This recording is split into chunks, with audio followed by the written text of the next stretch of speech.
Hi student, unique Edu world में आप लोग का स्वागत है। और आज की वीडियो हम लोग सीखने वाले हैं एमएस एक्सेल में अगर किसी भी स्कूल का फी रिपोर्ट अगर आपको तैयार करना हो तो फी रिपोर्ट कैसे तैयार करते हैं, उस डाटा को कैसे हम लोग मैनेज करते हैं।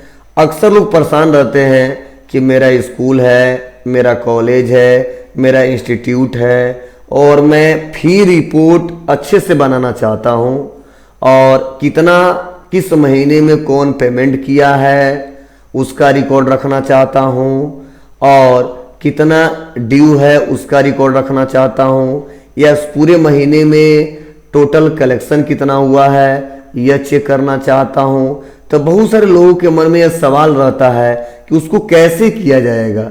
फार्मूले तो सब आ रहे हैं लेकिन रिपोर्ट बनाना हो तो कैसे बनाते हैं। तो अक्सर लोग फार्मूला आने के बावजूद भी नहीं बना पाते हैं और उसको बहुत दिक्कत होती है। तो आज मैं उसी को अच्छे से समझाने वाला हूं कि अगर किसी भी स्कूल में अगर आप काम कर रहे हैं, उसके ऑफिस में, या आप स्कूल वाले ही हैं या आपका ही स्कूल है, ठीक है, अगर आप अपने स्टूडेंटों का, ठीक है, फी रिपोर्ट बनाना चाहते हैं और अच्छे से बनाना चाहते हैं, सिस्टमेटिक तरीके से बनाना चाहते हैं, तो आप आसानी तरीके से इसको बना ले जाएंगे।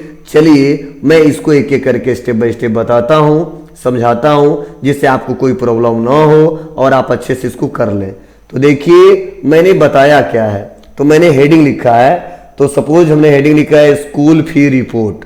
अब जो स्कूल फी रिपोर्ट है, मान के चलिए हाई स्कूल में जितने स्टूडेंट हैं, हाई स्कूल में जितने स्टूडेंट हैं, या 11th में जितने हैं या 12th में जितने हैं, चाहे किसी भी क्लास का हो, आपको बनाने का तरीका बता दे रहा हूं, आप बना ले जाएंगे। तो देखिए मैंने यहाँ पे स्टूडेंट नेम लिखा है, जितने स्टूडेंट उनका हमने नेम लिखा है, फादर नेम लिखा है और एड्रेस लिखा है, क्लास लिखा है कि किस क्लास में वो पढ़ते हैं, और टोटल फी जो फाइनेंशियल जो पूरा ईयरली फीस होता है वो हमने लिखा है। तो मान के चलिए यहाँ पे सबका जो फीस है वह 13,000 ही है। किसका? सबका फीस है उस क्लास का वह 13,000 ही है। तो देखिए हम सबका फीस 13,000 ही कर देते हैं। तो मैंने देखिए टोटल फी में 13,000 लास्ट तक हमने लिखा है। अब यहाँ पे देखो लिखा गया मंथली फी, मतलब साल का 13,000 फी है और हमको मंथली फी निकालना है। तो आपको जाहिर सी बात है पता है कि साल में कितने मंथ होते हैं, 12 मंथ होते हैं, और साल का फीस कितना है, 13,000 रुपया है। तो इसको निकालने के लिए बड़ी सिंपल सा तरीका है, आपको करना होगा इक्वल, और इक्वल करने के बाद से जो टोटल फी है उसको सेलेक्ट करेंगे और डिवाइड बाई कर देंगे कितना, 12। जो टोटल फी है उसको सेलेक्ट करेंगे और डिवाइड बाई कर देंगे 12 और इंटर बटन दबा देंगे। और जैसे इंटर बटन दबाएंगे देखिए 1083 आ गया और आप इस पर क्लिक करके और इसको खींच सकते हो, आप आसानी तरीके से इसको निकाल ले जाएंगे। तो देखिए सबका 1083 आ गया, क्योंकि सबका फीस एक ही है और सालाना ही फीस है। डिवाइड बाई 12 किया तो सबका एक ही फीस का रेशियो आ गया 1083। अब देखिए जस्ट उसके बाद हमने क्या किया है, यहाँ पे अप्रैल से लेके और मैंने मार्च तक, ध्यान दीजिएगा, मैंने अप्रैल से लेके मार्च तक हमने मंथों का नाम लिख दिया है, क्योंकि अप्रैल से हमारा सत्र चालू होता है और मार्च में जाके खत्म होता है और फिर से अप्रैल में हमारा स्टार्ट हो जाता है। तो इसीलिए हमने रखा है क्या, अप्रैल से मार्च तक। अब अप्रैल से मार्च तक तो हेडिंग दे दिया है। अब नीचे देखिए पीपी हमने लिखा है और कुछ सेल हमने खाली रखा है। आपको सर क्यों रखा है, तो मेरा बताने का मेन उद्देश्य है कि जिस महीने में वो पेमेंट कर चुका है तो मैंने पीपी लिखा है, मतलब पेड कर दिया है, और जिस महीने में उसका फीस बाकी था, वो पैसा नहीं दिया है, उसको मैंने देखिए खाली छोड़ दिया है। मीन्स वह ड्यू है उस महीने का जिस महीने में हमने खाली छोड़ा है, या आप लिख भी सकते थे पूरा पेड, यहाँ पे लिख सकते थे ड्यू, पेड, ड्यू, तो बहुत बड़ा सा लेंथ हो जाता है और रिपोर्ट देने में बड़ी दिक्कत होती है। तो समझना हमको ही है, ठीक है, हमको ही समझाना है, तो इसीलिए हमने पेमेंट जो कर दिया है वो मैंने पी से इंडिकेट कर दिया है। जिस महीने में जो बंदा जो स्टूडेंट पेमेंट नहीं किया है मैंने खाली छोड़ दिया है। तो चलिए यह पॉइंट आपको समझ में आ रहा होगा। जस्ट उसके बाद से थोड़ा सा हम आगे बढ़ते हैं और आगे बढ़ने के बाद से थोड़ा सा अगला रिपोर्ट हम लोग देखते हैं। अब देखिए मैंने हेडिंग लिखा है पेड मंथ, उसके बाद हमने देखिए लिखा है ड्यू मंथ, उसके बाद हमने लिखा है क्या डिपॉजिट अमाउंट, उसके बाद हमने लिखा है क्या, तो हमने लिखा है due month. Means paid month मतलब कितने महीने में पेमेंट हो चुका है, ड्यू मंथ मतलब कितने महीने में अभी पैसा ड्यू है, और डिपॉजिट मंथ अमाउंट मतलब कितना पैसा डिपॉजिट हो चुका है ये स्टूडेंट के द्वारा, और ड्यू अमाउंट मतलब कितना पैसा किस स्टूडेंट का बाकी है। तो चलिए ये भी हम लोग निकाल के देख लेते हैं। तो पेड मंथ के लिए बड़ी सिंपल सा तरीका है, हम इक्वल करेंगे और एक फार्मूला लगाएंगे क्या, काउंटिफ। आपको सर काउंटिफ क्यों, क्योंकि काउंटिफ इसलिए क्योंकि हमको काउंट करना है कि अप्रैल से लेके जो मार्च तक हमने पी लिखा है वो कितना बार है। तो मैंने ब्रैकेट को ओपन किया और ब्रैकेट को ओपन करने के बाद से रेंज को हमने अप्रैल से लेके मार्च तक सेलेक्ट कर लिया और कामा कर दिया। और क्या निकालना है, काउंटिंग क्या करना है, तो पी को काउंटिंग करना है। तो डबल वर्ड कामा किया, पी किया, डबल वर्ड कामा बंद किया और ब्रैकेट को बंद कर दिया। और जैसे मैंने ब्रैकेट को बंद किया और इंटर बटन दबाया, देखिए यहाँ पे पेड मंथ आ गया कितना 9, और आप यहाँ से आके इसको ड्रैग एंड ड्रॉप कर सकते हो।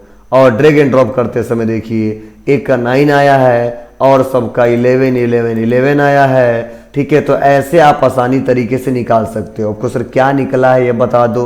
तो पेड मंथ मतलब कि यहाँ पे हमने काउंट किया है कि कितने महीने में पेमेंट हो चुका है। तो काउंटिंग फार्मूला यही काउंट करके बताया कि 12 महीने में, ठीक है, 9 महीने में पेमेंट हो चुका है, पेड मंथ है।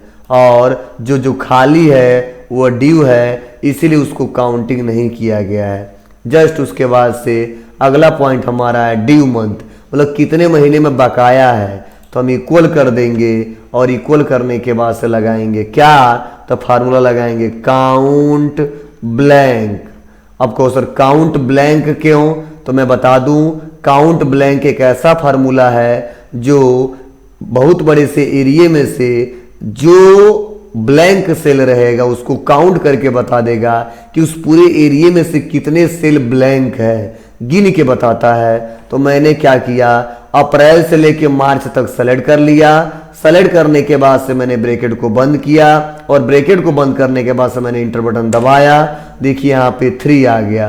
क्यों, क्योंकि 12 महीने में वह 9 महीने में पेमेंट कर चुका है और यहाँ पे जब ब्लैंक निकाला तो 3 आ गया। अब कहो सर क्यों फार्मूला बताए हो, आप तो वैसे मैनुअली भी तो कर सकते थे, हो सकता था। लेकिन अगर मान लीजिए वह पूरा बड़ा सा 1 महीने का अगर रिपोर्ट बनाना हो या बहुत बड़ा सा लार्ज डाटा है, ठीक है, बहुत ज़्यादा डाटा हो तो उसका बनाना हो तो बड़ी दिक्कत होगी। और जब फार्मूला इस्तेमाल करेंगे तो बार बार गिनना नहीं पड़ेगा और लगा के बस खींच देंगे और खींचने के बाद से यहाँ पे आ जाएगा निकल के।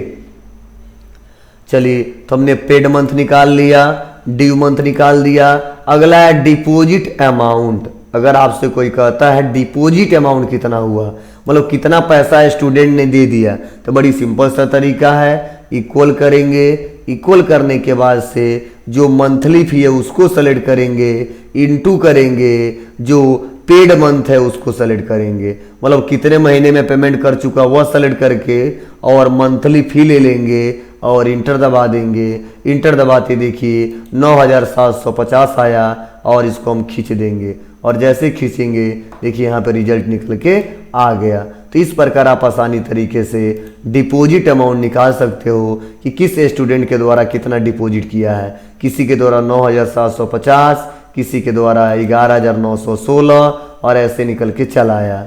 अब अगला है ड्यू अमाउंट, मतलब वो कितना किस स्टूडेंट का बाकी है यह हमको निकालना है। तो हम इक्वल करेंगे और इक्वल करने के बाद से हम मंथली फी को सेलेक्ट करेंगे और मंथली फी को सेलेक्ट करने के बाद से इंटू करेंगे, जो ड्यू मंथ है उसको सेलेक्ट करेंगे और इंटर बटन दबा देंगे। तो देखिए 3250 अभी भी बाकी है जो हमको लेना है। साल खत्म हो गया लेकिन अभी इन्होंने पेमेंट नहीं किया और ऐसे हम खींच देंगे, सारा रिजल्ट निकल के आ जाएगा। तो इस प्रकार आप आसानी तरीके से किसी भी स्कूल का फी रिपोर्ट आप तैयार कर सकते हैं। अब कहोगे सर ये तो आपने साल भर का बताया है, ठीक है। अगर मंथली अगर आपको निकालना हो, हर एक मंथ का अलग अलग, ठीक है, इतना इतना जमा किया है तो कैसे निकालेंगे वो भी निकाल के हम लोग देख सकते हैं। अगले वीडियो में उसको भी मैं समझा दूंगा जिसे आप प्रॉपर तरीके में समझ सकते हैं। चलिए अब आगे अगर हमारा बॉस कहता चलो साल भर में कलेक्शन कितने का हुआ है, टोटल फीस जमा कितना हुआ यह बता दो और अभी तक पूरा कितना बाकी है यह बता दो, तो कैसे निकालोगे। तो जस्ट इसी के नीचे आ जाएंगे और लगाएंगे इक्वल और सम, और इक्वल करके सम किया, ब्रैकेट को ओपन किया और ब्रैकेट को ओपन करने के बाद से जो वैल्यू उसको सेलेक्ट करेंगे और वैल्यू को सेलेक्ट करने के बाद से जैसे हम ब्रैकेट को बंद करेंगे और इंटर बटन दबाएंगे, क्या जैसे इंटर बटन दबाएंगे तो बताया जा रहा है कि टोटल 1,28,916 रुपये का कलेक्शन किया है और कितना बाकी है तो हम इक्वल करेंगे, सम करेंगे, ब्रैकेट को ओपन करेंगे और यहाँ से लेके यहाँ तक वैल्यू को सेलेक्ट किया और ब्रैकेट को बंद करेंगे, इंटर दबाएंगे। अभी भी ड्यू जो बाकी है वो 14,083 रुपया बाकी है। तो इस प्रकार हमने कैसे एक स्कूल का फीस रिपोर्ट तैयार किया जाता है वो मैंने डिटेल में आपको समझाया है और बताया है, सिखाया है। इसका प्रैक्टिस करिएगा, कोई दिक्कत होगी तो कमेंट बॉक्स में पूछ लीजिएगा।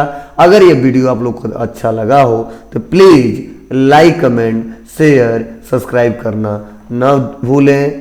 Thank you.